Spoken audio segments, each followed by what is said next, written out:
Father in heaven, we come before you today, as always, with our hearts open, our minds open, our spirits open to whatever it is that you would teach us, because you are the one that not only created us and that you have a plan and you have a purpose for us, you have preserved your word for us, and we are studying it, but it is all up to you to help us to understand it. Your spirit within us to guide and teach us, and for us to be open to that, to be willing to listen, and to not fight that. And so we just continually pray for that we would be pliable, we would be able to absorb and to listen and to be rebuked if necessary and to change. And if not necessarily rebuked, but to be just have our understanding in increased. And we ask for wisdom. You've promised when we ask that you will help us and guide us in that wisdom. But it does take us doing the work, and it does take us to be willing to change our minds. You change our minds. So today, guide us in our discussion of these four chapters. Show us the things that you would have us to know, mainly what we can learn that is true about you. But as we relate to each of these voices, these people speaking, and again, if we relate to the wrong things, that you would show us that. But we can be strengthened, we can be guided, we can know how we ourselves can deal with suffering, and certainly how we can deal with someone else who's going through suffering. So just help us in that as we continue through these chapters to learn the things that you would want us, and to help us discern what isn't being spoken in truth, and that we don't need to be holding on to, or that we need to see in discernment the difference. So we ask for all of that. We thank you in advance, and we are just ready to be guided through this lesson with your Spirit's guidance. In Jesus' name, amen. All right. So, as we continue in this narrative of Job and have various people speaking in turn, um, one of the things that just occurred to me is in many of our dealings with people, there isn't this like section of only one voice, right? How many times do you have a conversation that somebody is interrupting you, or you can't get a word in edgewise, or whatever? And here, at least, the way it's laid out for us, they actually get their say, good or bad, and then someone else speaks. So there's some respect, at least at that level, and that at times would be nice for us to be able to experience as well. But we saw in the first two chapters, the focus was on the backstory, as I'm calling it, the background information, the conversation between God and Satan that Job is not privy to, and neither are his friends, but we are. So we have that perspective, that so as we read and as we hear what they're saying, we can know when, let's say, the friends are wrong, for instance, or even maybe when Job is wrong. Um, and obviously when they're right as well. And then starting in chapter 3, we begin this conversation between con meaning with conversation between Job speaking, and then one of the friends speaking, and then Job speaking, and then we have these turns that are taken. Last week we finished with chapter 15, where we had a second round. So we started with Eliphaz, then we had Bildad, then we had Zophar with Job in between. Then we started with the Eliphaz again. So today in chapter 16, we're going to be starting with Job's response. We've seen a few things. We've seen that the friends have out of the gate claimed that Job must have done some sin, some maybe group of sin, but at least one that he is being punished for. It's a very black and white, very cause and effect. Every time you sin, you are punished. And David Arthur did a really good job in one and then more of his messages, helping us to see that there is a precedent for that. Maybe not a precedent set yet in Job's time because the law was not written. We don't believe because it's never referenced. Um, but you see in the law that there is this cause and effect kind of idea. If you sin, you will be punished. Um, Cursings and blessings are another thing. The sowing and reaping, the retribution principle is what he called it. However you want to speak to it, there is truth there. There is truth that whatever you sow, you will reap.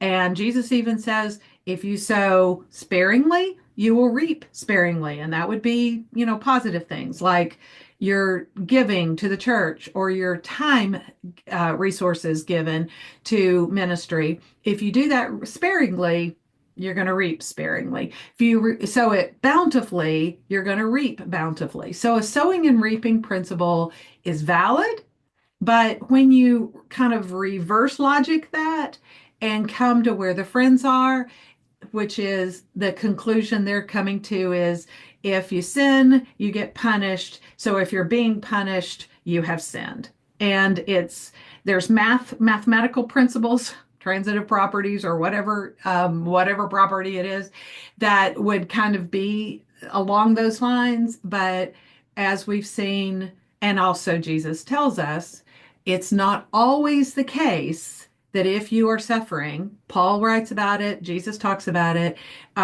If you're suffering, it's not always because you have sinned. There can be a different purpose than just a punishment. So, Jesus promised us that if we follow him, if we take up our cross and follow him, well, taking up our cross right there is the picture, because when Jesus was saying that, Jesus had not yet taken up a cross. He had not yet been crucified. But they knew in their culture what the cross represented. It always led to death. So taking up your cross is not something you would casually say to someone, or they would be excited to hear. So when Jesus said that, that's a heavy, heavy, heavy thing. So also, Paul says often, if you are wanting to live a godly life, those who live a godly life will be persecuted. That is a promise. That is a, you know, practical thing that we need to take in consideration. I mentioned it last week, and I'll say it again. There is absolutely no way that this group of three men that seem to have some age to them, because later we hear Elihu, and he seems to be younger than them. So there seems to be some age, and we assume wisdom comes with age. We know experience comes with age. Whether or not it's applied to gain wisdom or not is a different issue. But there's no way that they have lived to this point that they have not seen someone go through something that they quote didn't deserve, right? Like these bands of Sabians or whoever else came against the Chaldeans that came against Job and stole his property and everything. Now their idea is obviously you sinned. Well, that's happened before. There's been other people, because they even talk about the people that are hurting or poor or whatever else, that God comes along and helps them and restores them. Well, how did they get there? How did they get to poverty? How did they get to a bad situation that God had to get them out of if it's always sin? And so they're just hammering this idea home. And so we see that general idea started with Eliphaz, repeated in some form by Bildad, and repeated in some form by Zophar. They agree with each other. Um, I can't remember if I said this before, but I do remember thinking this. One of the things that you see in our lives and in Job's life is these three are agreeing with each other. So they're confirming each other's bias. Confirmation bias is a real thing. Um, Obviously, these three against the one have to be more right. If they agree with each other, they've got to be right, righter than Job. And that happens in life. That happens in life. If you get, opposition, and especially, I can't, I've told you before, and I kind of laugh when I say this, but unfortunately, it's very true. These three remind me very much of my older three sisters. And for most of my life, I got along with them. But when I opposed them on something that they decided they were in lockstep about, um, they came at me. And of course, they were right because all three of them agreed against me. So, you know, it's human nature to think that way. That's part of what's going on here. I mentioned last week possible motive. We got to be careful about that, but possible motive because of experience that I've had is they seem to be relishing Job's suffering. Like it's almost as if, I think maybe, that they're glad that this guy who never seemed to have anything bad happen because he was always such a great guy has finally not been great. And it's hard to be around somebody who seems to do the right thing all the time. Like I said, can you imagine being Jesus's siblings? Because he never did anything wrong. That would be hard. Not that I think Jesus should have been bad as a result, but just it'd be hard. So they seem to be kind of glad for that. And Becky, you brought up something last week, and I'm blanking on it now, but it was like a little bit of a different take on that same kind of idea. I said something about that they were afraid of the same sort of thing happening to them, so they had to find some reason for him to be being punished. Yeah, and that is again a huge, I mean, we can relate to that as humans, right? If you watch somebody go through that, something really bad, you're kind of thinking, what did he do? Because I don't want to do that thing. And I will say that it was a guiding incentive for me as a kid because again I have these older sisters and the first two made a lot of mistakes as a teenager, and I consciously thought but certainly subconsciously thought I don't want to be like that. Right, I don't want to get in trouble. I don't want to cause my parents these many issues. I don't want to fight with my parents, so I made sure I didn't follow in their footsteps. So yeah, that's a huge motive as well. And again, both of those are not things that I can relate to that. Like I can relate. That doesn't mean it's a great, straightforward way of acting, but it is certainly something that I think we can sometimes relate more with the three friends in behavior and thinking. And I think that's part of why this book is written, is they're normal people. And so are we, but we don't want to be like them. That is certainly as in our prayers and in our homework and everything, we're trying to see how can we suffer in a godly way and how can we be godly to people who are suffering. We want to know that. Um, and there's a lot that we could list about what the friends are doing that we should not do. We can come up with that. So really, out of the gate, Eliphaz kind of seems to be complimentary, but then there's these zings. They've called him godless, they've called him wicked, they've called him impatient. Whether they do it directly or not, sometimes it's indirectly. Like they'll just go into this big long diatribe about what the wicked have to face, which happens to be a lot of the things Job's facing, right? So again, it's this, and we saw it last week. We continued to see it in our homework this week that the gloves are off. They're not they're definitely not handling this in any nice way, really, anymore. They're just going at him. It's just getting harsher, getting worse. I think, Becky, again, I think it was you last week, somebody last week made the point that what in the latest thing that like Eliphaz said, there was no hope. There had been before. If you will repent, if you will confess, if you will tell us what it is you've done, then God can restore you. There can be hope. And they're not doing that anymore. So there's all of these patterns that we're seeing, right? And then consistently throughout, Job is saying, I didn't sin. He's maintaining his innocence. we we know from God he was a man of integrity, had that strong foundation. His wife even said, "Why do you hold on to your integrity?"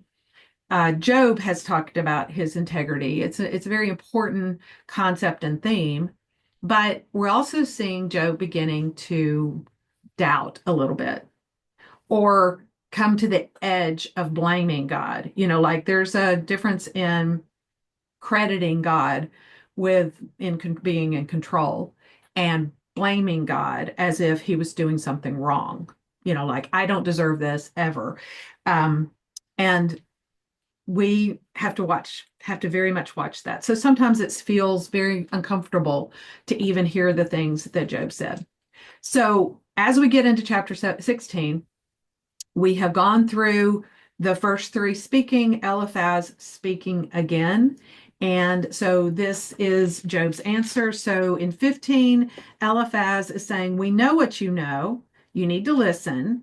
And you're arrogant against the Almighty. Those are basic themes. There could be much more, like he's wicked, ruthless, corrupt, and arrogant against the Almighty. So these are some of, again, the accusations that are being made against Job.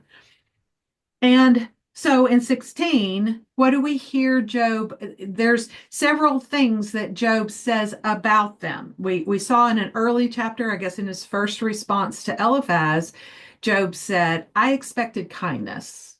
I think that's a basic thing that hopefully is on your list, that if you're dealing with someone who's suffering, be kind.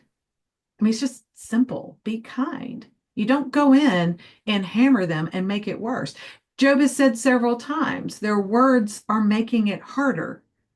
They hurt. He doesn't say hurt, but we know these words would hurt, and they're adding to his burden.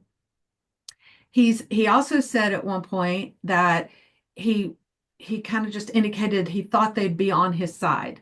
And again, not necessarily against God, like there is two sides, but basically just I thought you'd be in my corner. I thought you would be willing to help me out.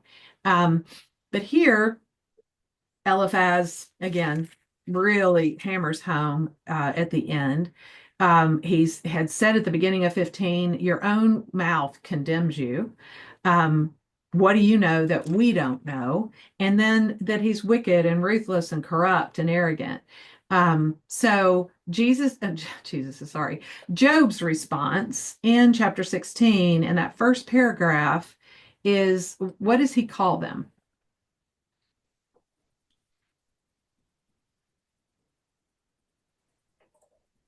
Sorry, comforters. Yes. And this reminds of what did they say they came for? In chapter 2, they said two different reasons that are very linked. What were their words about themselves?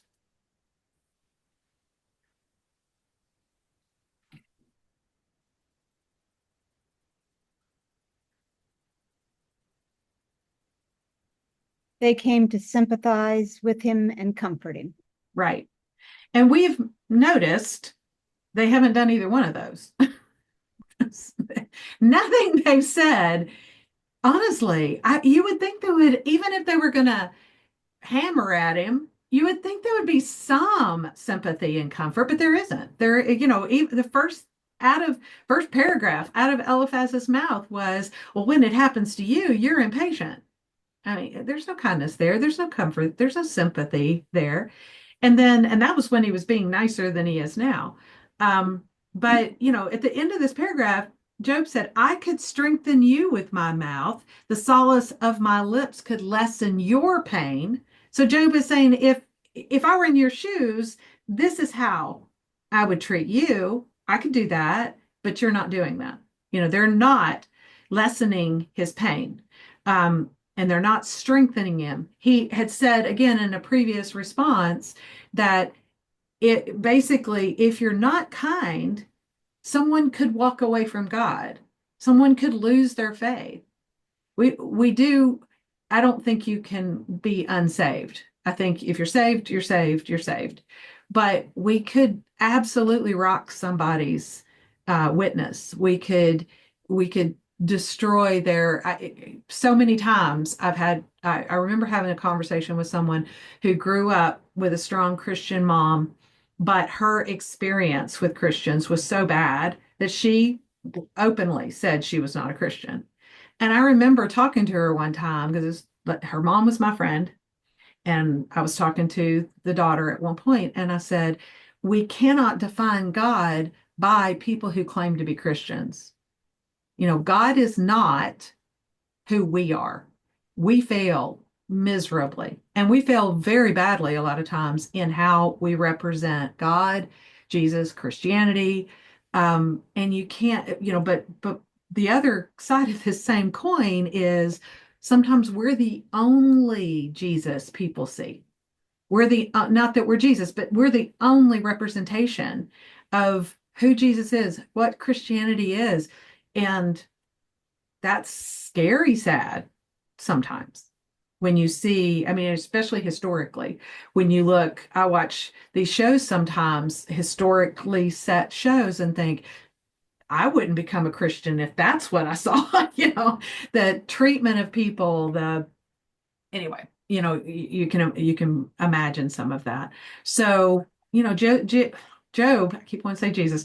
Job is saying here, you're not strengthening me. I could compose words against you and shake my head at you. But that's what they're doing. Or he's saying, I could strengthen you with my mouth and give you solace. So they're not giving him the sympathy, they're not giving the comfort, they're not giving him solace, and he is in pain. We've talked about that before. Very strong words about pain, physical pain, emotional pain, mental pain, and spiritual pain are all going on here. And then Job says, this is what he could do for them. This is what they could be doing for him. And they're not. But he starts in 6 saying, if I speak, my pain is not lessened. If I hold back, what has left me? And then he says that God has exhausted him.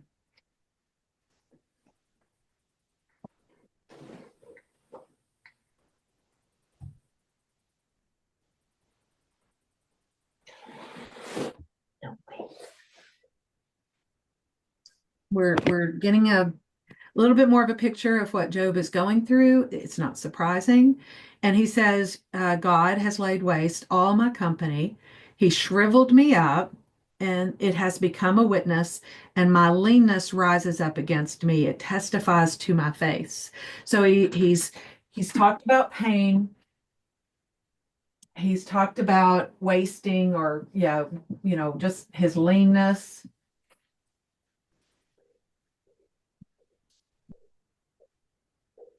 If we can't put a time on this, like we don't know how much time has passed, but if leanness is an effect, that takes time. Like if you're in pain for, like, it's not an overnight thing. It's not a 1 week thing. Even a 1 month thing, you might start seeing some weight loss, but this is usually would show up over months. So that I believe some time has passed since Job has been dealing with this. Um, he said, there's just a lot he says about God here.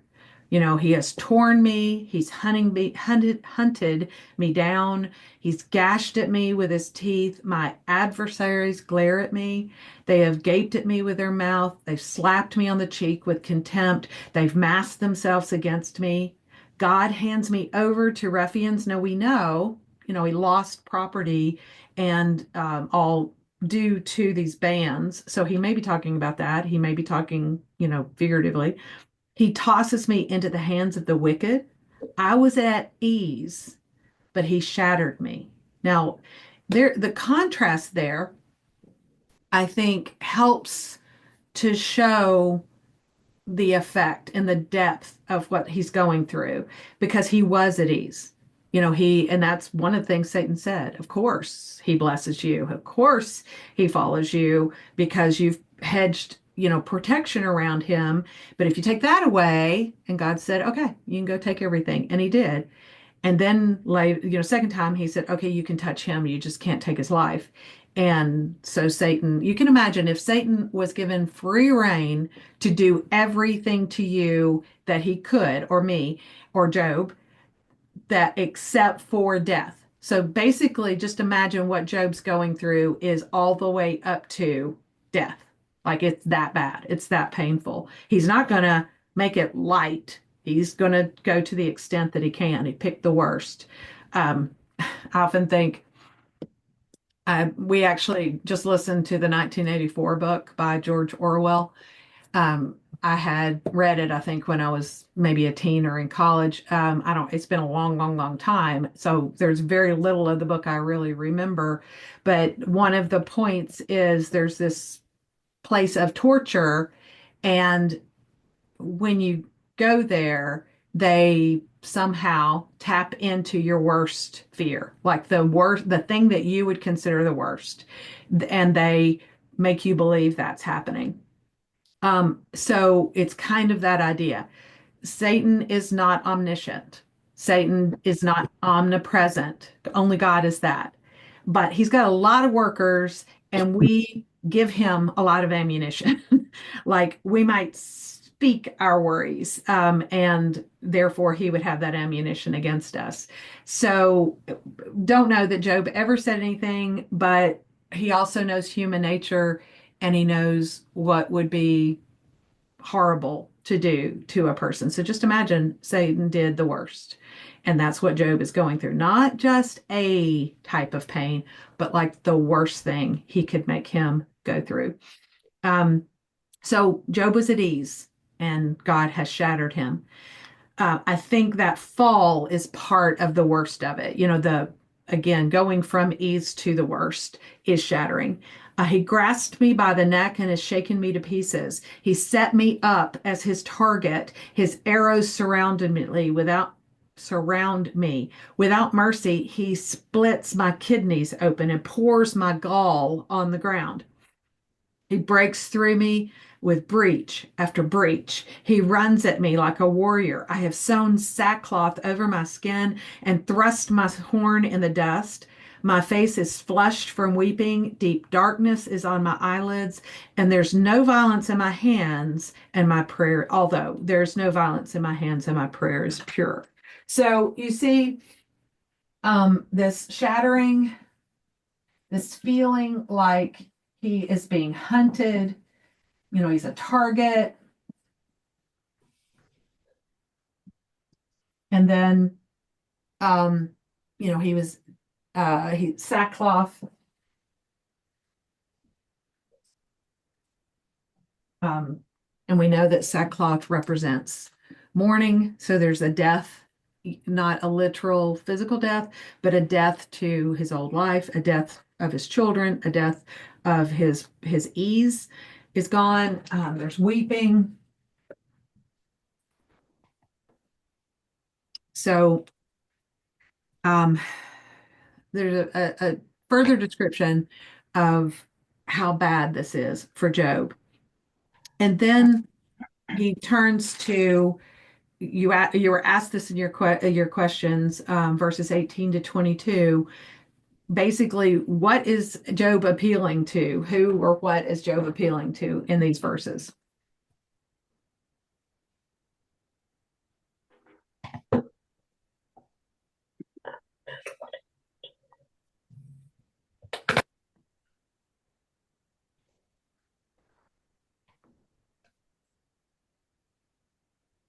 He points to both earth and heaven, basically kind of like as his witnesses. He says, "O earth, don't cover my blood, and let there be no resting place for my cry. Even that now, behold, my witnesses in heaven."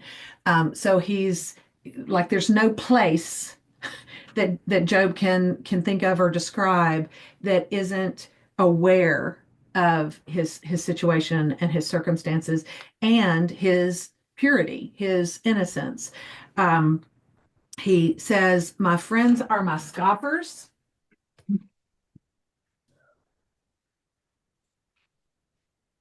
Um, and my eye weeps to God. We've already talked about weeping. Um, and then he said, "Oh, that man might plead with God as a man with his neighbor." Um, Again, this is a kind of an understandable kind of thing or statement to make that, um, there's times that I don't know about you, but I do think, man, if I could just, if I could just hear his voice, if I could just have that kind of conversation with God so that I would understand things better and all, but we couldn't handle that. Like, the reality is we could not handle being in the presence of God.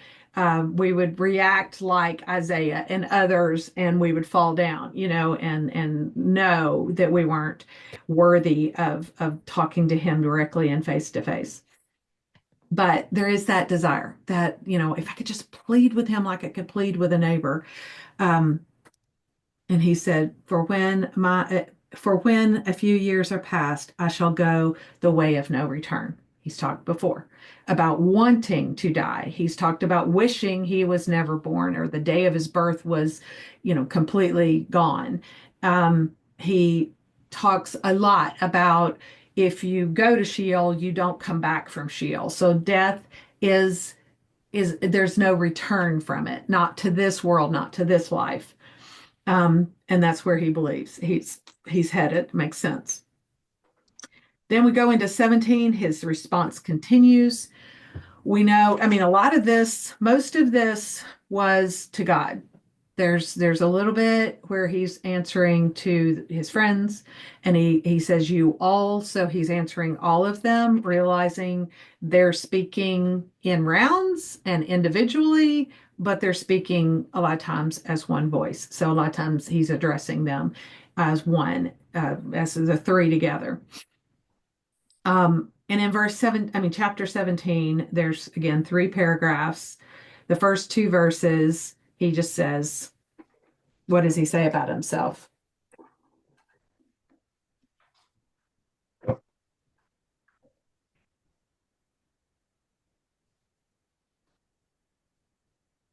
His spirit is broken. Yeah. And again, we can relate. I mean, the description, not that we feel like we're in his shoes, but just listening to what he has to say. Yeah, I get it. He's just correctly representing where he stands, and his spirit is broken. My days are extinguished. The grave is ready for me. I think it almost could be said, I am ready for the grave. The grave is ready for me. Surely mockers are with me. So he calls them mockers.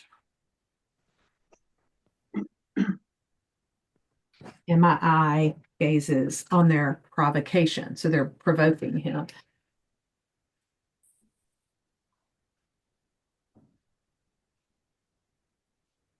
And I know we've said it. I know I've said it. I know we've seen it in other ways with Job.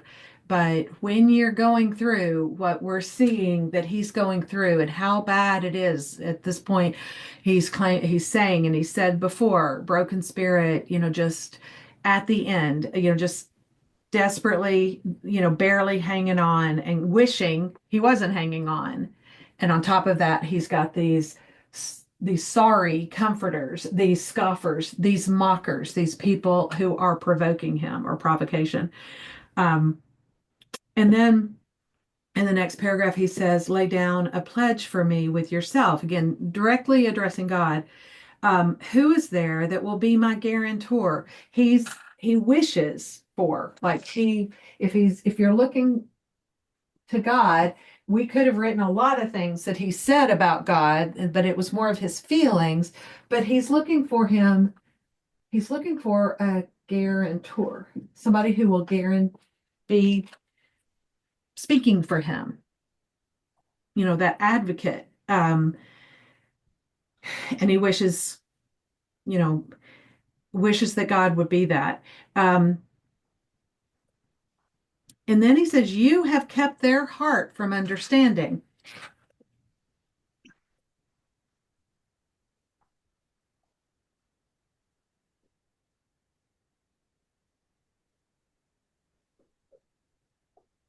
You could put this in either column.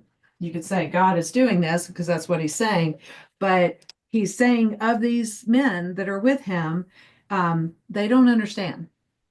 And he's claiming that God is the reason for that. Now, I will say the men are responsible, just like us. We always have that man's responsibility part, but there's also if God wanted to break through their brains and speak directly, which he's going to speak directly or in some form later, but at this point in time, he isn't just revealing that, in such a outspoken way that they would understand, but they're also preventing it. They're not willing to listen to him because Job, they could have listened to Job all this time. And he said, you will not exalt them. He who informs against friends for a share of the spoil, and of the spoil is in italics, so it's been added for clarity. But he says, he who informs against friends for a share, the eyes of his children shall also languish. So, what is Job saying about his friends?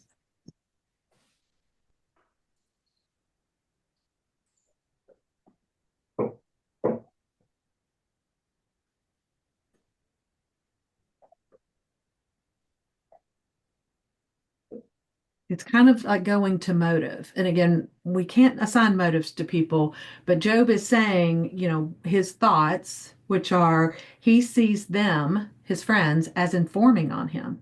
Informing on them for what? A share of the spoil? Well, there you go to kind of what I was saying last week, said again today, which is it's like they're glad, they're coming for some gain, some enjoyment even, or whatever. I don't think if you ask them, they would say they were doing this. Like they're not going to walk away with anything, they think.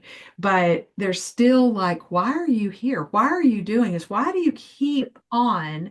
And Job is asked at times, like, just be silent and listen to me. Would you please just listen to me? And they won't. So they're getting their pound of flesh, maybe if that's it. I don't know. Um, and then in 6 through 16, what does he say God has made him?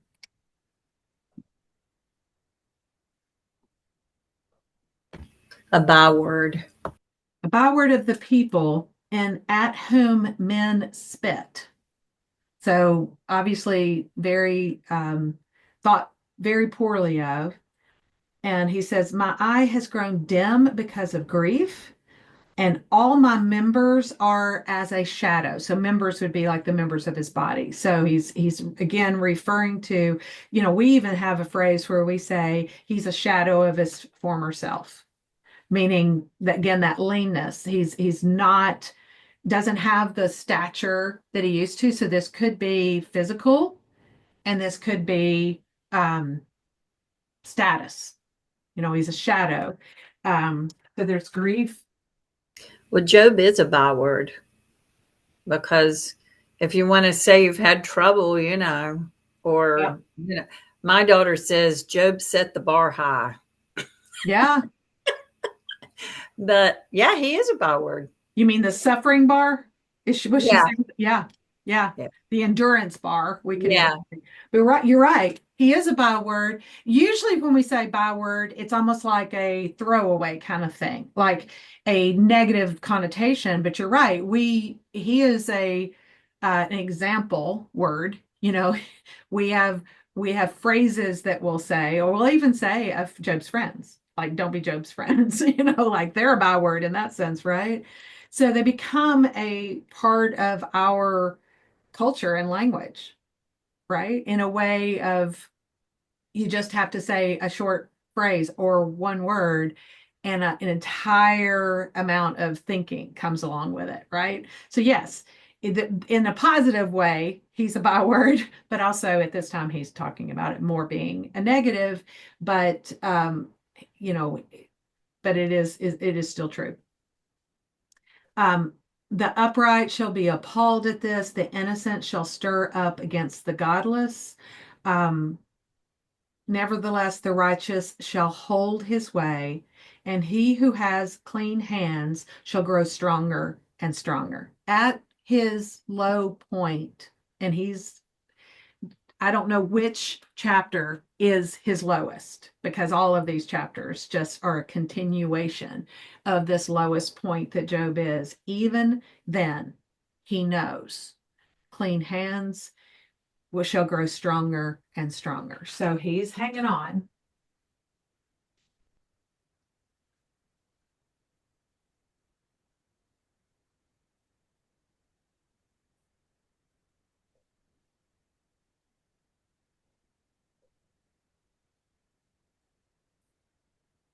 And he says, but come again, all of you now, for I don't find a wise man among you. So he's back to directly referring to them, not a wise man among them.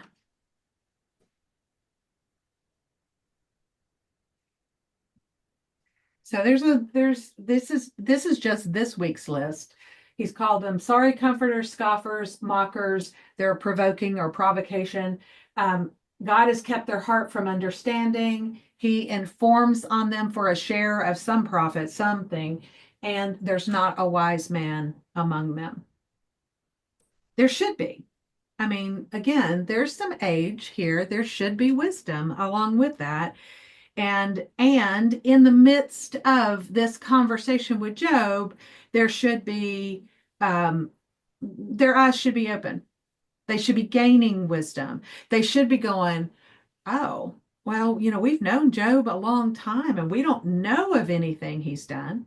I mean, if there's overt sin, if you know somebody is in sin, that's a completely different thing. But if they're just going through something and you go to them and say, "What did you do?" That adds to their burden.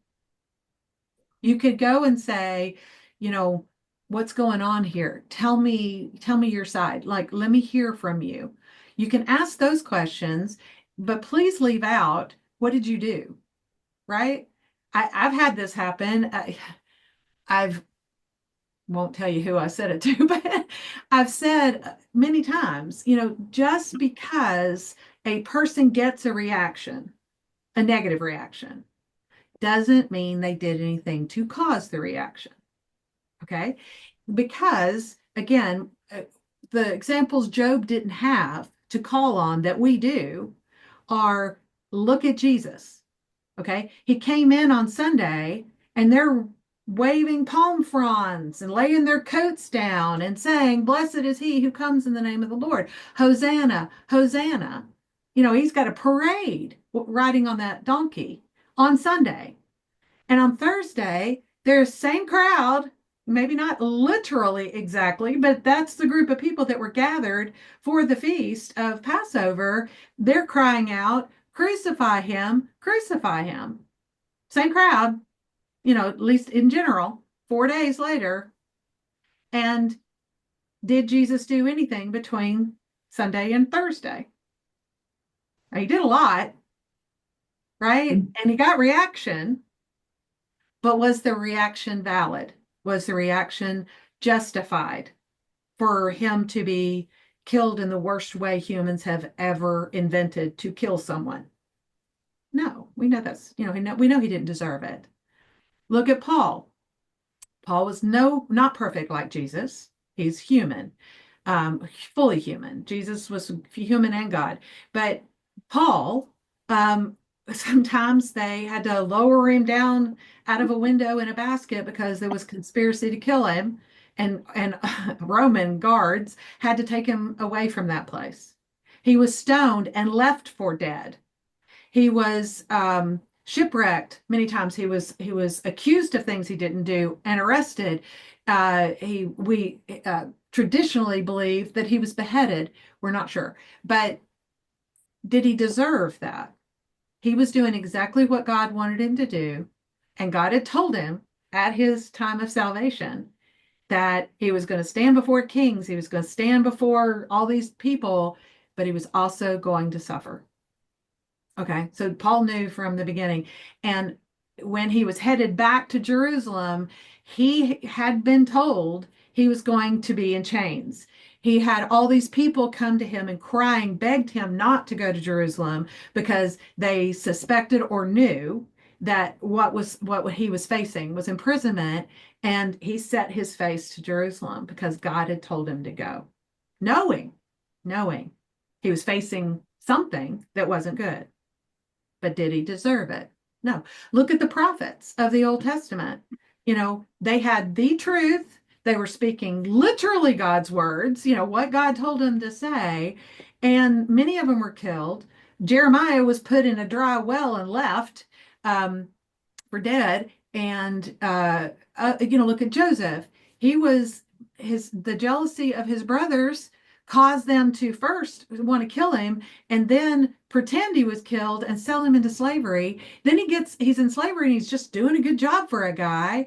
And the wife accuses him because he won't sleep with her. And then he gets imprisoned. And then in prison, he just does the right thing and keeps rising up, and he gets forgotten. Then he gets taken and exalted to the number two guy in the entire, basically, world at that time, but certainly in Egypt.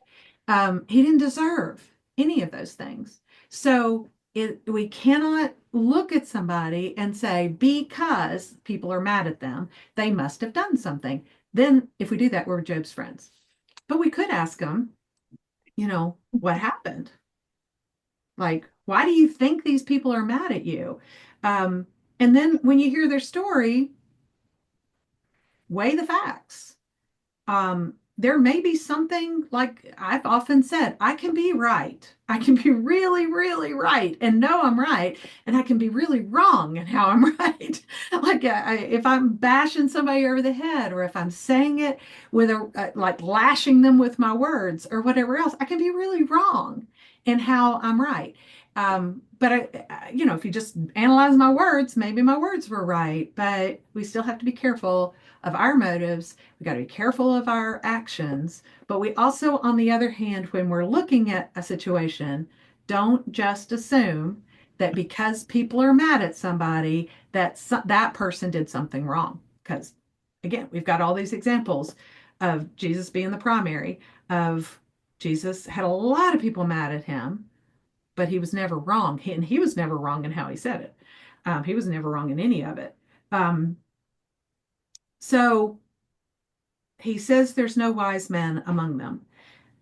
And he says, my days are past and my plans are torn apart, even the wishes of my heart. They make night into day, saying the light is near in the presence of darkness. If I look for Sheol as my home, we know that's the resting place of the dead at that time. If I look for Sheol as my home, if I make my bed in the darkness, if I call to the pit, you are my father, talking to the pit, you are my father, to the worm, my mother and my sister. In other words, he's embracing death. Um, he says, where now is my hope? And who regards my hope? Will hope go down with me to Sheol? Shall we together go down into the dust? So again, he has this moment of clean hands are going to grow stronger, but there's still this despair. There's still this, where is my hope?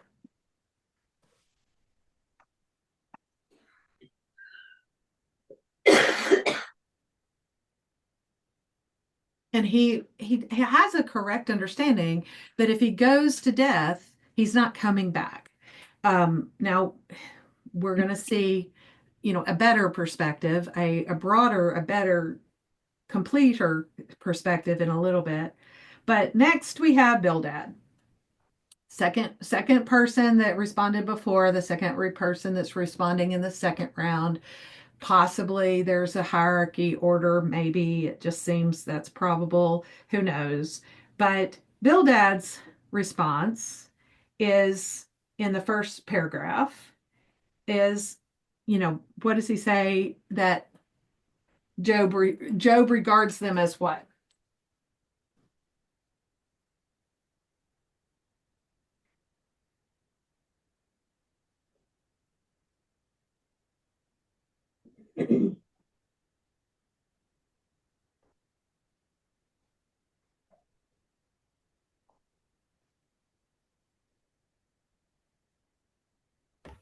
Stupid. Yeah. And he says beasts, but as stupid. And beasts are uh, dumb, and we use the word dumb as meaning stupid, but dumb literally means you can't speak. But we don't think of beasts as thinking creatures because they're not. They have instincts and they do have brains that function their bodies, but they don't reason. And so he's saying you regard us as beasts, as stupid in your eyes.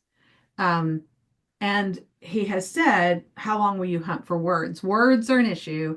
Windy words, lots of words. They've each thrown that at each other. Um, um, and then he says of Job, you who tear yourself in your anger, for your sake is the earth to be abandoned or the rock to be moved from its place. So he's kind of implying that Job thinks everything revolves around him. Like the earth would be abandoned just for you, and the rock would be moved from its place, which probably a big rock like a mountain. But the main idea in this is you regard us as stupid. Um, don't think he's too far from wrong, but it's still more of an accusation. And they've done the tit for tat thing before of I don't you don't know more than me. I know as much as you. You don't know anything more than I don't know. They've done this back and forth thing for a little bit. And it's an accusation from either side. But then in verses 5 to 21, he talks about the wicked. So he's calling Job wicked. Again, we say that, I say that as if it's absolute, but whereas he says you regard us as stupid, here he's just talking about the wicked. And then in his description, there are things that Job is going through. And then also, why would you be talking about this if you're not accusing Job of being wicked? The light of the wicked goes out. What has Job been talking about? Darkness, talking about his eyes being in darkness, he himself being in darkness. So the light of the wicked goes out, the flame of his fire gives no light, the light of his tent is darkened, the lamp goes out above him, his vigorous stride is shortened, his own scheme brings him down. So you can imagine Job is not even walking, let alone walking with vigorous stride. So he's, pointing to Job at this point.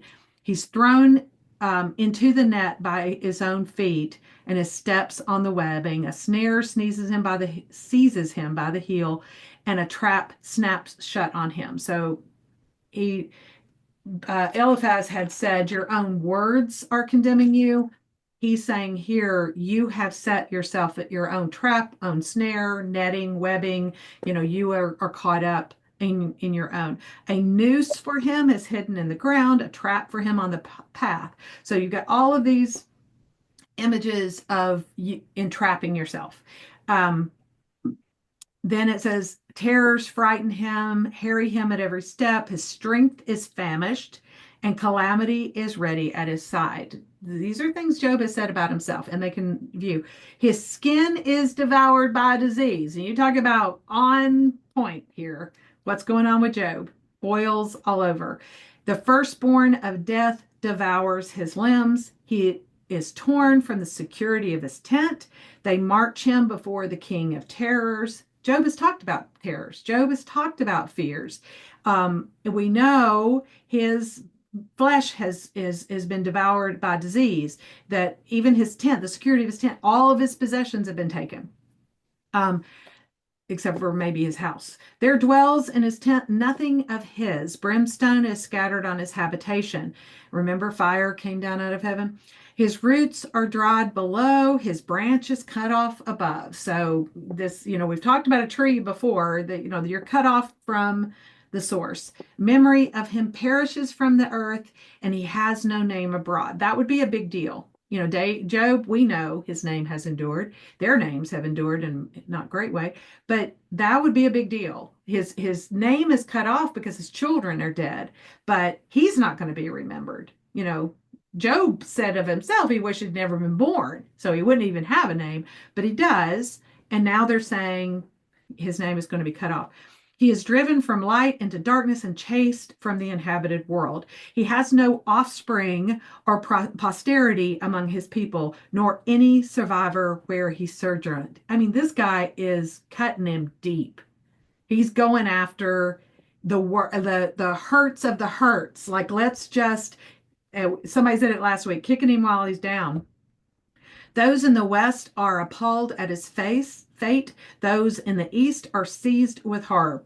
Everywhere, everybody sees this, right? Surely such are the dwellings of the wicked, and this is the place of him who does not know God.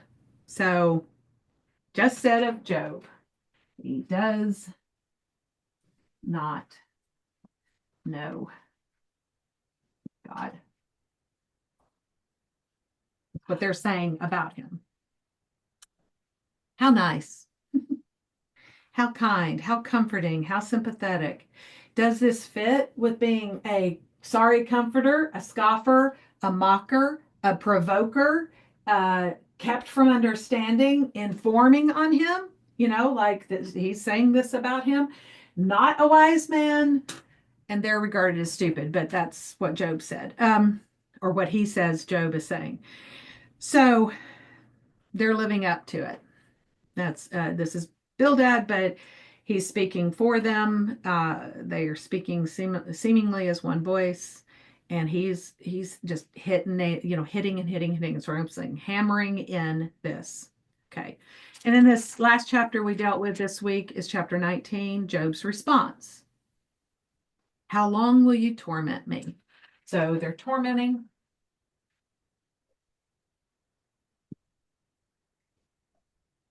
And crush me with words.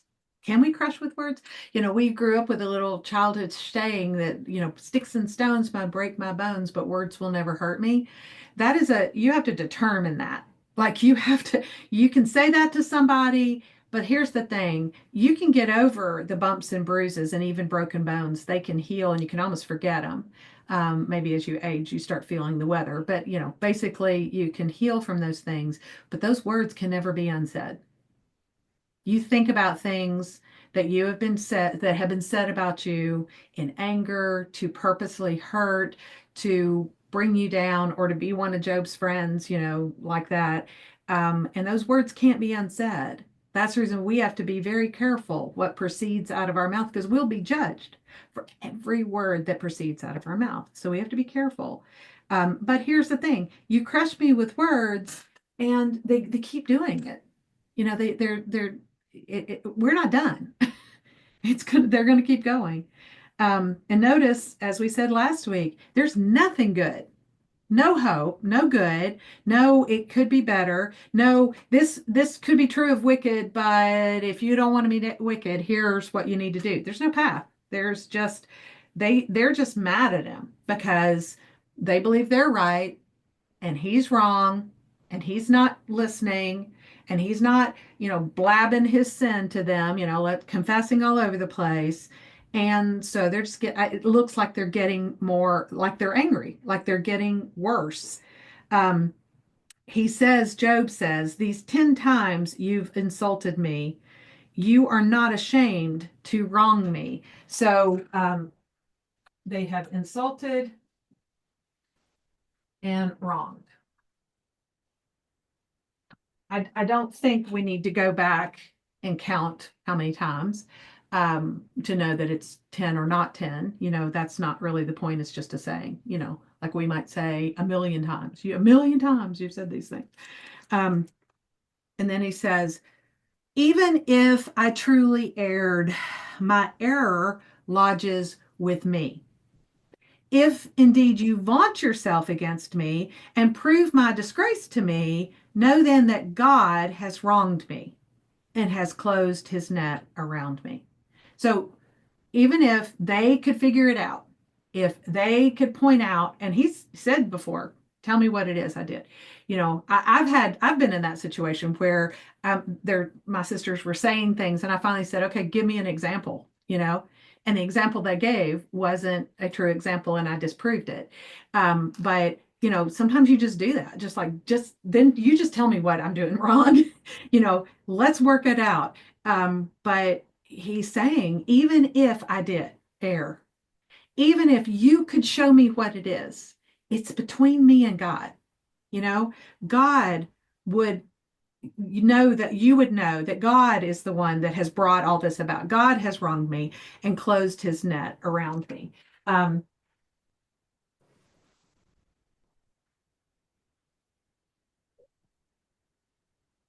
Now, we know, again, chapters 1 and 2, we know that God allowed this through Satan, that he is the one that pointed Satan's attention to Job. So Job's not completely wrong when he says Job became God's target. Um, and in that sense, closed his net. Remember, there was a hedge of protection. Now he's saying closed his net around me. Um, but to say God has wronged him, we're going to hear God's response later. But it's still, Job is focusing more than anything on that God is the source, that God is sovereign, and that's more correct, even if it's not completely correct to say that God wronged him. That's right. Um, God even said this, that he was incited to be against Job without cause. Um, so in 7 to 12, Job says, I cry violence, but I get no answer. I shout for help, but there is no justice. And he's talking about God. He has walled up my ways so that I cannot pass. He has put darkness on my paths. He stripped my honor from me and removed the crown from my head. He breaks me down on every side and I am gone. He's uprooted my hope like a tree. There's been this tree analogy for a while. He has kindled his anger against me and considered me as his enemy. His troops come together and build up their way against me and camp around my tent. So he is crediting God, just saying God has done this,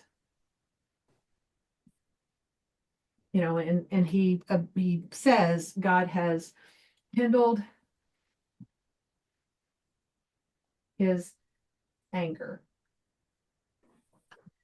against Job. These are times when we're hearing Job's perspective, not necessarily the truth. Is this from God's anger? No, but Job doesn't know that. He feels like his hope has been uprooted and that God is targeting him.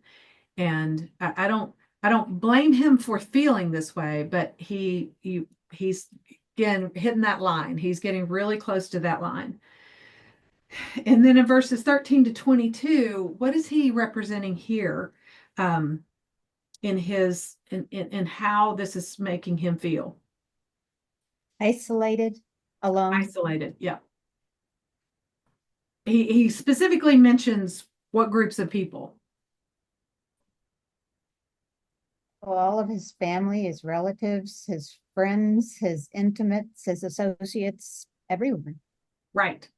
So you get that everyone part. Like it's not just a statement of everybody, which would be just too much of a extreme statement. He starts listing like you're saying, not just your intimate friends, but even your acquaintances, your friends, your relatives, your brothers.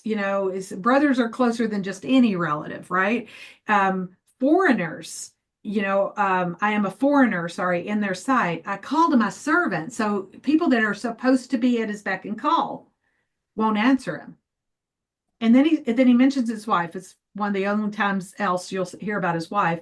And he said, my breath is, what does he say?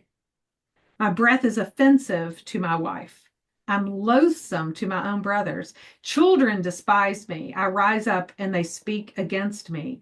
All my associates abhor me, and those I love have turned against me. You feel that, the first word you use, isolation. You feel that aloneness. Um, Rejection. yes, you feel that rejection. And at times, I think he's even saying, I get it.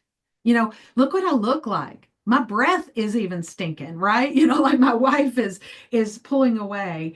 But when you call to a servant and they won't come, that's a different level, and that's not okay, right? My bones cling to my skin and my flesh, and I've escaped only by the skin of my teeth. We even use that phrase, by the skin of my teeth. That sounds like a very Southern thing to say, right? Um, got out by the skin of my teeth.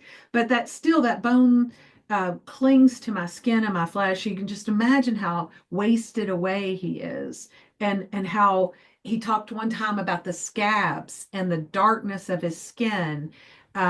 He looks awful. His friends didn't recognize him. Remember, he looked so bad. And you see this parallel with after Jesus's beatings, the scourging and the crown of thorns on his head and the beating on his face and the pulling out of his beard. They said he was unrecognizable. I mean, you hear sometimes, maybe more so not in real life, but like say in a movie or something, that when somebody goes to identify a loved one, that they didn't even recognize them, like they had to go with dental records or fingerprints or something else.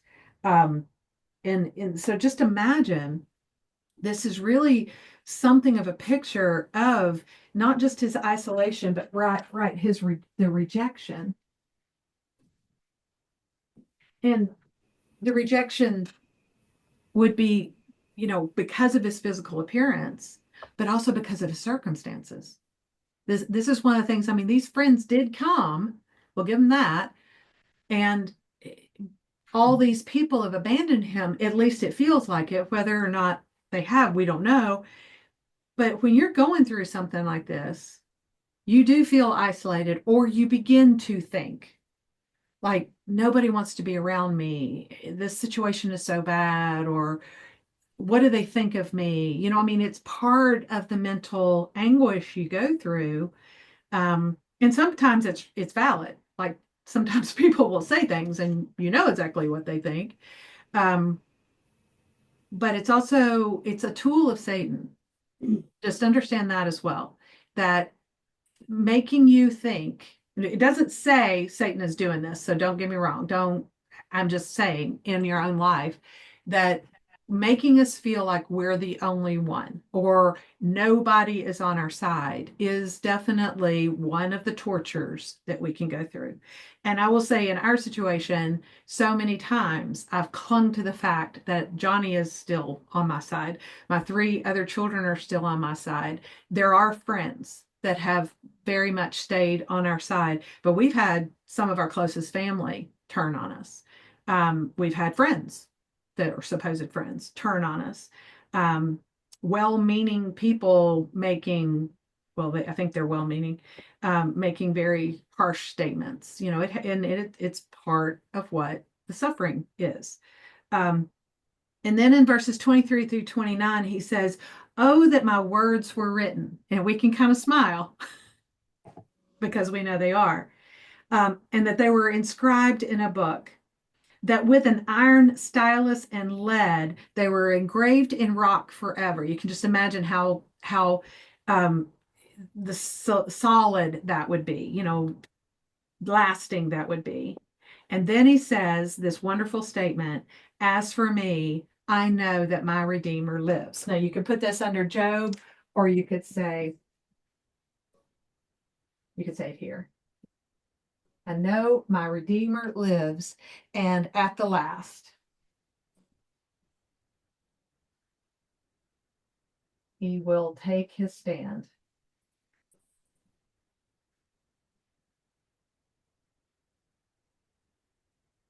on earth." I almost left that last part out when I was making some of my notes, and I'm like, no, you got to add that in. You got to make sure it's there, that he will take his stand on the earth. "Even after my skin is destroyed, yet from my flesh I shall see God."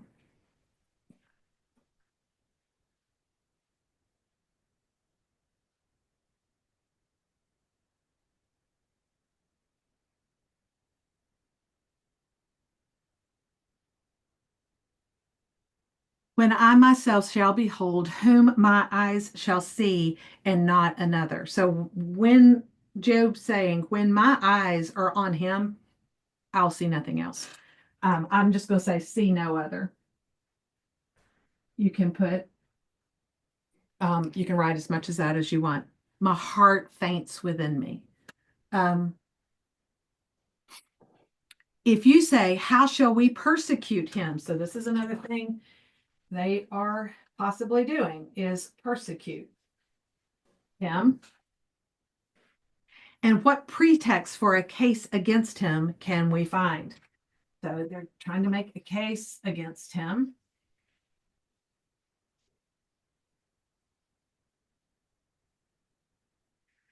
Then be afraid of the sword for yourselves, for wrath brings the punishment of the sword, so that you may know there is judgment. And this is, again, something we need to remember.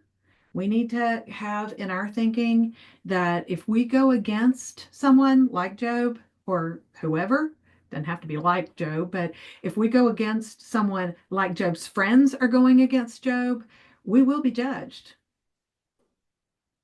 The righteous judge knows the truth, and we've got to be careful. Like, again, this is part of what we're trying to learn from this. Not just how to suffer like Job and endure, but how to treat somebody like Job who is suffering.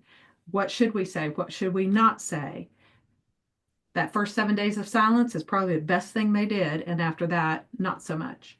Well, lots and not so much. But these statements about his Redeemer are amazing statements. Again, we don't know that anything of the Bible was written prior to Job. So he knows about God. He knows God. He has a relationship with God. He understands things about God. He is so firm on the sovereignty of God, but at times maybe too far into the blame. And he'll get brought back from that. God will wrap his knuckles as he should, and Job will learn, and we need to learn. But here the statement of, even after my skin is destroyed, yet from my flesh I will see God. There is so much wrapped up into that of truth, and that is just like us. This body is going to die, or it's going to be changed in the rapture if we experience the rapture um, before we die. We're going to be changed no matter what. And we're promised a new body. And I'm actually reading the book Heaven by John Aldridge, and there's some of this that he's talking about, the intermediate heaven versus the final ultimate heaven and earth, new heaven, New Jerusalem, all of that. And we're promised this resurrected body. So in the flesh, whatever that means exactly, whether it's a body like we have right now, which is the one we understand, like this is all we understand is this, right? But God has given us a glimpse because he has given us this body. So we will be in a resurrected body. And in that resurrected body, we will see God. We will walk with him. We'll dwell with him. He will be in our midst. It's an incredible thing. And then I can only imagine the fact that when my eyes are on God, I will see no other. There'll be no reason to look around. He will have my complete attention. And my heart kind of faints within me to think about that, right? It's like, whew. Um, but there's these warnings in 28 and 29. And to be honest with you, Job doesn't need to bother. Like he could just be done with them. He could say, shut up, go away. Right. But he actually is warning them here. And he's saying, if if you're saying, how shall we persecute him? What pretext for a case against him can we find? Like they're looking for something. He said, then you need to be afraid for yourselves. The wrath, and that would be the wrath of God. The wrath brings the punishment of the sword, and so that you may know there is judgment. This is a dire but needed warning, and something that we need to take to heart as well. And just be careful that it's not again, always remember the words can't be unsaid. So just think in that moment. You know, there's acronyms for how to stop and think. Um, there's, you know, we have simple sayings like, you know, if you can't say something nice, don't say anything. There are times when hard things need to be said. But if it's not from a place of, I love you enough to say these hard things and risk, you know, a relationship, but the if I don't say something and you continue down that path, or if I don't say something and you don't, you know, see the truth, then there's consequences for that person. Your goal is for them to be right with God, not you as much, but for them to be right with God. If that's your motivation, and if you pray really hard about it and ask permission to say it, I thoroughly say, please go to someone and say, can I speak to you about something that I'm very concerned about you? And it's going to be hard to hear. You know, if you can say those things that way, they may or may not listen, but you've got to be right before God in saying it and not keeping it from them and not being so worried about what they would think about you. So hard things sometimes need to be said. Um, Things that maybe somebody doesn't want to hear. But it's not coming from a place of persecuting them or finding fault, finding a, like, let's come up with something to have a case against them. Pretext is not, they literally have a case. They're coming up with something. And that's what these three have been doing, just coming up with stuff.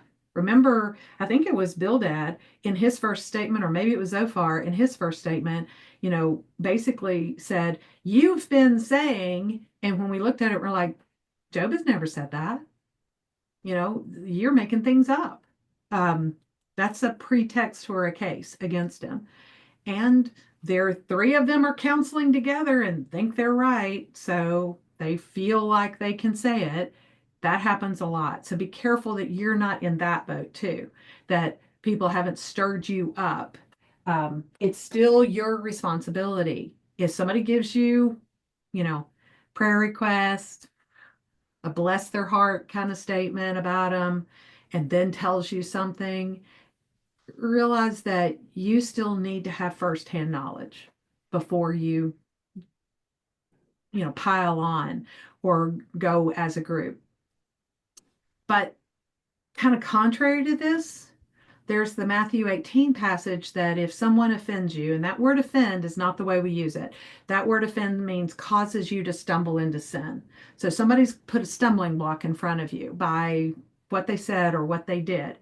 If that happens and I say, cool down, think about it. If you can't get over it and feel like you need to address it, you go one on one with that person.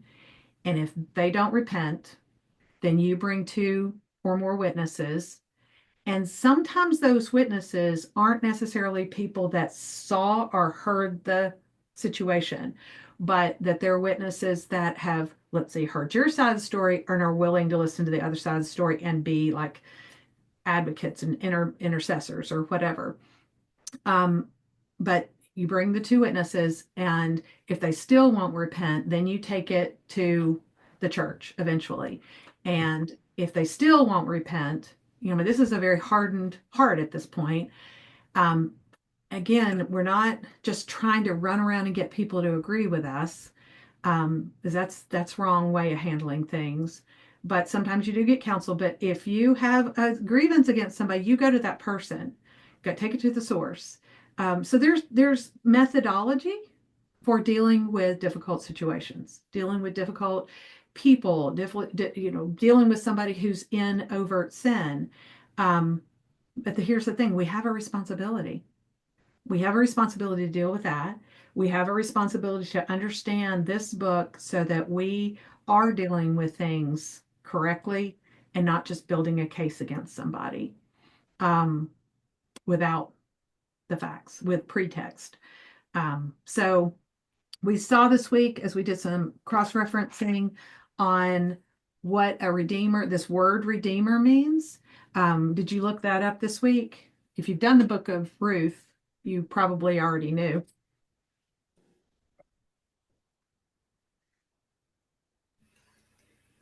The one that can help us out or buy us back, one who saves. Yes. So advocate, so buyback is the concept of redeeming. So it's in the case of God to man, it's buying us out of sin. You have the example of God getting the Israelites out of Egypt, buying them out of slavery. But that's a picture of us in the slavery of sin, and Jesus's death buys us back. So he's our redeemer. He paid the price to buy us out of sin.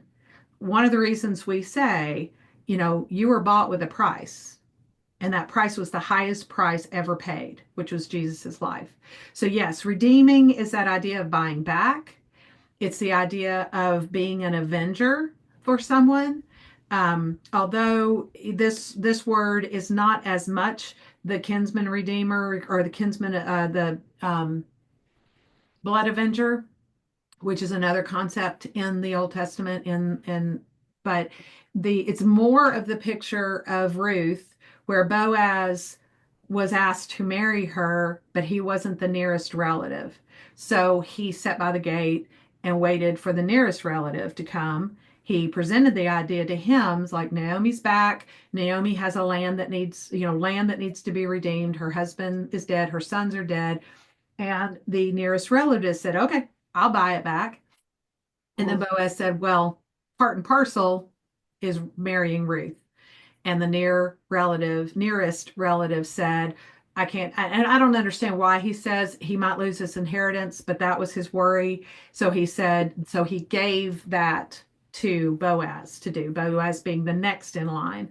So Boaz took it up and said, I will not only buy back the land for Naomi, I will, and that is to carry on the family name. I will also marry Ruth, which was the widow of Naomi's son. And it's a process, and God had a lot. He had in provision in that provision for Naomi, provision for Ruth, provision to carry on. So the first child born to Ruth and Boaz would have carried on the name of her husband, which would have carried on the name of his father, Naomi's husband. So that's the purpose. Keeping land in the tribes, in families, keeping those boundaries was another purpose. You also saw that if a countryman, if an Israelite, was so poor they had to sell their land to pay a debt, then a near relative should come and buy that land back for them. That's part of this redeeming. And again, that was to keep the land in the families, to keep the land in the tribes. God didn't want the boundaries moved. And there's a lot of provision in that God made, but it's also more than anything that picture. Everything was always a picture that pointed to what Christ fulfilled in the law. He fulfilled the law. Don't forget, he never did away with it. And he said he is our Redeemer on a much grander scale. It's not about property.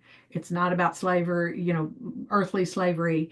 It's about that eternal redemption that gives us the forgiveness of sins, which is huge, huge, huge, huge, right? But Job knows, number one, he has a redeemer. He has a need for a redeemer. He isn't perfect. None of us are. So whereas he's not saying I sinned and therefore I'm being punished, he knows in a general sense he needs a redeemer, but he knows he has a redeemer. This is an Old Testament guy, How did he understand this? I don't know, but we get to hold on to this. Not only does his redeemer live, which we know Jesus died and resurrected and lives forever, right? But Job is saying this long before all of that, long before Jesus' earthly ministry, death, burial, and resurrection. And he says, and at the last, he will take his stand on earth. That is huge to understand. Most Christians today don't understand that Jesus is coming. He will stand on this earth. He will. And he's coming as our Redeemer, but he's coming also to take a stand. That's not, you don't think of a Redeemer taking a stand, right? This is a conqueror coming, right? He's coming to judge. And then it says, even after my skin is destroyed, I will see him and my focus is going to be on him and on no other. I'm paraphrasing, sorry. And then he shifts his focus back to the friends and gives them the warning. So these are huge, huge things. And it kind of gives you hope in Job, right? Like you kind of get bogged down in how bad it is and understanding how bad it is. But he's getting to the edge sometimes of not so great, Job. You got to come back. And then he gives us something like this. He talks about his hope. He talks about his Redeemer. He talks about growing stronger, right? The clean hands grow stronger and stronger. He's countering their constants of wickedness and persecution, and we're even looking hard to find a case against you. That's just mean. That's a motive that's not good at all. So yeah, there's some hope here, and we can end with a smile in a way. And Well, then next, I think that Job gets giant points here because his friends say that his roots are cut off and his branches are cut off. So not only is he a byword for trouble, he's going to have no legacy. right, You know, right. He no, said, yeah, Bildad said that your name will be forgotten. Your children are cut off. You have no posterity, and prosperity, and you're not even going to be remembered. right. And Job is telling them, my days are exhausted. I'm broken spiritually. I'm exhausted. I'm extinguished. The grave is ready for me. Everybody around me has abandoned me. I have no importance at all. My maids don't even come when I call them. And but I am still worth something to God because he's going to buy me. Yeah. He's going to buy me because I'm worth something for him.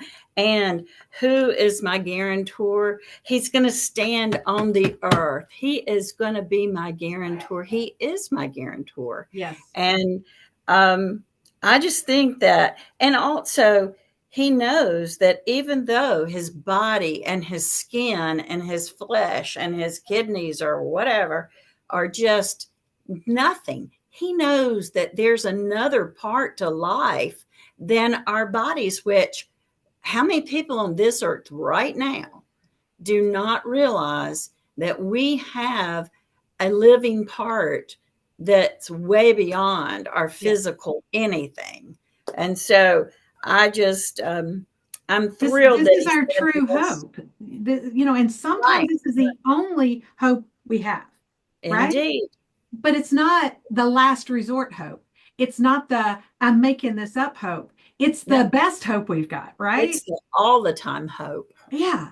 Yeah. And sometimes, though, it's all we have to cling to. I guess that's the better way of putting it. That, like you said, everything on this earth is stripped away from us. And bad is piled on top of that. And then you've got all these people that are either abandoning you or coming and persecuting you, whichever, which is worse, I don't know. And then so you're looking around just going, there's nothing on earth that's here for me. But there is in heaven. There is in the next. There is in my Redeemer. And so, yeah, I love the way you put that. That there's such value in Job that he is worth redeeming. He has a Redeemer who's going to redeem him. Someone, and years and years and years ago, in a parenting course, by the way, this guy was making the point about like when your children are in someone else's home. And let's say if you're not, you need to watch them, you need to be in control and not let them destroy somebody else's things. And he just gave an example of some nothing box that was sitting on a coffee table, let's say. It meant, I mean, it had no value, right? If you tried to go sell it, you probably wouldn't get any money for it. But what the child and the you might not have understood is what value the owner placed on that box. Maybe, I mean, I think about I have a box in my home that my grandmother had, and it's kind of it doesn't even look good. I mean, it's not in good shape at all, but it's wooden, has a lid, and she used to keep playing cards in it, right? it has no value. If you looked at it, you would think, like my kids may look at it someday and go, what the heck is this, right? The only value that has is it reminds me of my grandmother because I just remember seeing it at her house, right? So when we were able to split up things of hers, I took that because it reminded me of her. It's not even particularly pretty. And the point this guy was making was keeping your child under control, yes, and valuing what is someone else's because they value it, not whether or not you do. But there's a huger picture in that, that my father values me. Nobody on earth may value me. I may get to that point, and there are people that I've looked at them and said, I have value.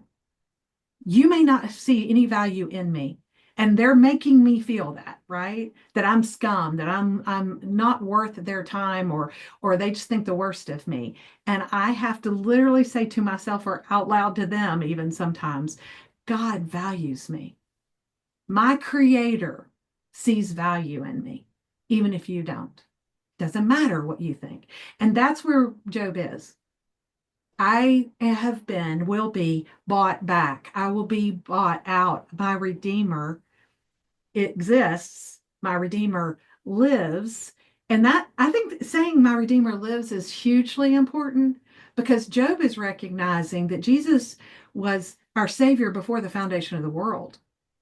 He lived in Job's time, not in the way we think, but he lived then. He walked this earth, lived, but lived also as God, and died and was raised. So we think of Jesus as our Redeemer living. You know, he's the risen Savior. We think of that. But Job is looking at it long before any of that. He's looking forward, maybe, if he understood any of that. But it was true in Job's day before Jesus's earthly life. His Redeemer lives. It's not lived. I used the word lived, but I meant in each of those times. There's been this ongoing. It's so true. It was true in Job's day. It's certainly true, even like we can understand it even almost a little differently, but we need to understand this. Our Redeemer lives. We will be bought out. We have been in salvation. Jesus has paid the price, but there will be a day he will return and stand on this earth and take his stand. There will be a time when, not in this flesh, even when this flesh is gone and destroyed, I will stand before God and see him and be focused on him. And it kind of does make my heart faint away a little bit, right? It's an awesome thing. But even he may just be saying, with what I'm dealing with in this life, my heart may fade away, but not in faints within me. Not the hope that we have, not the what he knows he can hang on to. And sometimes as you know, there's kind of a saying is if you're at the end of the rope, tie a knot and hang on. You know, this might be that knot at the end of your rope that is the knot you can hang on to. And there's so much more, but yes. And Christy gave you a thumbs up, by the way, as you were talking. um, but yeah, you said it extremely well. And bringing this together and understanding that we can get so bogged down in some of the depths of his despair and his brokenheartedness and his broken spirit, but there's still, this is still in him. He's holding on to his integrity. He's holding on to his innocence. He's holding on to what he knows to be true about God. Yeah, he kind of gets to the edge sometime in the blame game. And there's even in our lives, we got to watch between understanding the sovereignty of God and blaming him for evil, which, you know, no. But it's sometimes hard to put in words. And then, but really, ultimately, we have this kind of focus and knowing who he is, knowing who we are to him. You know, that point you made of, I have value in my creator's eyes. I am worth redeeming. And knowing that's where my value lies, is in what God thinks about me. And I will also say it's okay for Job to say these things to these men. It's okay for him to say, you're mocking, you're scoffing, you are persecuting, you are purposely provoking. You're tormenting me. You're insulting me. You are wronging me. We can say those things. It's not ungodly to call a spade a spade. Again, be careful, but we can say, no, you're wrong. You know, I'm not just going to capitulate to make you stop. I'm not going to just agree with you to make you go away. Um, and we have to be careful in that too. But I thought we were going to end on a decent time and I kept going. Okay, next week you'll be doing 6 chapters, so be aware of that. So you'll be doing 20 to 25, going through more of these rounds of these back and forths. Uh, uh, I think if nothing else, it'll solidify what we know to be true about how to deal with these things, and more of what we know to be true about God, know to be true about suffering, and maybe being prepared ourselves for a time of suffering, because all who live godly in Christ Jesus will suffer, will be persecuted. Um, and therefore, I'm not saying I know something's coming to the United States. I'm just saying in our everyday lives it can happen. So but no, your Redeemer lives, and smile when you say that. Let's pray.